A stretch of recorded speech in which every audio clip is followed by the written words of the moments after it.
आऊज़ु बिल्लाहि मिनश्शैतानिर्रजीम बिस्मिल्लाहिर्रहमानिर्रहीम। किताब है तफसीर अली बिन इब्राहीम, जिल्द इसकी 2 है और सफ़ा 417 है। और यहाँ पे सूरह आला की तफसीर में अली बिन इब्राहीम रिवायत पेश कर रहे हैं असबग बिन नबाता से, बड़े मोतबर सहाबी हैं अमीरुल मोमिनीन। और रिवायत में असबग बिन नबाता जो हैं वो पूछ रहे हैं मौला, अल्लाह कुरान में सूरह आला में फरमा रहा है और अपने रब के आला नाम की तस्बीह करो, तो आप इसकी ज़रा तफसीर तो बयान कर दीजिए। तो इसकी तफसीर में जो मौला अमीरुल मोमिनीन मौला कायनात इरशाद फरमा रहे हैं, मैंने किताब का हवाला दे दिया है, इसलिए कि विलायत अमीरुल मोमिनीन की बात करें तो बाहर से कम अंदर से कुछ आवाज़ें ज़्यादा आ जाती हैं।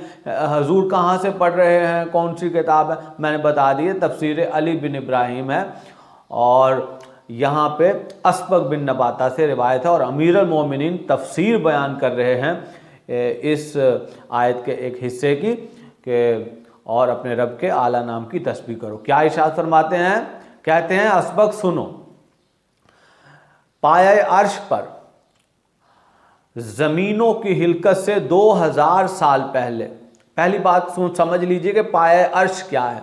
पाया अर्श यानी पाया उस चीज़ को कहते हैं जो जिस चीज़ के साथ हो उसको कायम रखे हुए होता है। अब ये जो अर्श को कायम रखे हुए है वो पाया अर्श है। तो अमीरुल मोमिनीन फरमा रहे हैं कि उस पाया अर्श पर ज़मीनों की 2000 ज़मीनों की हिलकत जो है 2000 साल पहले, अभी ज़मीनें नहीं बनी थी, वो 2000 साल यहाँ के साल नहीं है, वो वहाँ के साल हैं और वो नूरी साल हैं। नूरी साल में और हमारे साल में क्या फ़र्क है, इसके लिए एक अलहदा वीडियो कर दूंगा। बहरहाल बहुत बड़ा फ़र्क है, ये ज़मीन व आसमान का फ़र्क है, इसके ड्यूरेशन में, इसके दौरानिया में, इसके टाइम लिमिटेशन में। अब आपको मैं बता देता हूँ कि मौला फरमा रहे हैं कि पाए अर्श पर लिखा हुआ है, लेकिन वो कब से लिखा हुआ है, क्या लिखा हुआ है, वो ज़मीनों की हिलकत से 2000 नूरी साल पहले लिखा हुआ है कि अल्लाह वहदहु ला शरीक है और उसके अलावा कोई माबूद नहीं, वो यकता है, वो वाहिद है, वो अकेला है। तो इसके बाद लिखा हुआ है कि मोहम्मद सल्लल्लाहु अलैहि वसल्लम अल्लाह का बंदा है और रसूल है। अब ज़रा देखिएगा अमीरुल मोमिनीन क्या फरमा रहे हैं और कह रहे हैं कि असबग बस तुम पर वाजिब है, मैं फिर से दोहराऊं, अमीरुल मोमिनीन अली खुद कह रहे हैं असबग बिन नबाता से कि असबग बस तुम पर वाजिब है कि इन 2 गवाहियों के साथ, देखिए गवाहियों का कहा है मौला ने, इन 2 गवाहियों के साथ, वो 2 पहली गवाहियां क्या हैं, तौहीद की गवाही है, रिसालत की गवाही है, ठीक है।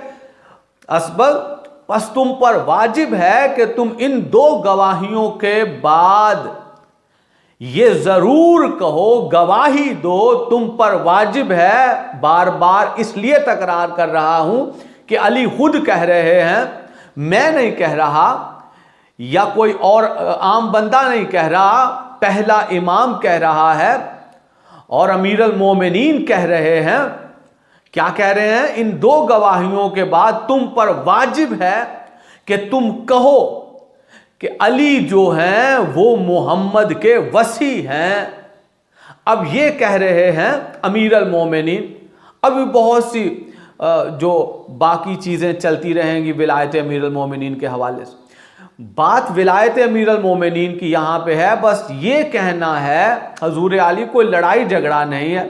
हम विलायत की बात करते हैं, आप गुलू का फतवा लगा देते हैं। हम विलायत की बात करते हैं, आप नुसैरियत का फतवा लगा देते हैं। हम जो है वो विलायत अमीरुल मोमिनीन की बात करते हैं जो अल्लाह ने कुरान में की और नबी ने अपने फरमान में की, तो आप जो हैं वो हम पर माज़अल्लाह शिर्क का फतवा लगा देते हैं। हजूर अली कोई अक्ल से काम लीजिए, कोई होश के नाहुन लीजिए कि हैरान कुन बात है, अली खुद कह रहे हैं कि बस तुम पर वाजिब है कि इन 2 गवाहियों के बाद तुम ये कहो कि अली जो हैं वो मोहम्मद के वसी हैं। अली यन वसीओ मोहम्मद, तुम पे वाजिब है।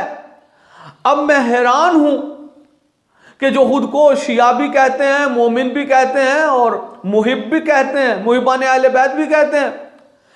हैरान हूं वो अली के कहने पर, तौहीद और रिसालत के बाद अली के कहने पर अली की गवाही को वाजिब नहीं मान रहे, यानी मौला के कहने पर मौला की गवाही को वाजिब नहीं मान रहे, मौलवी के कहने पर मुस्तहब माने जा रहे हैं।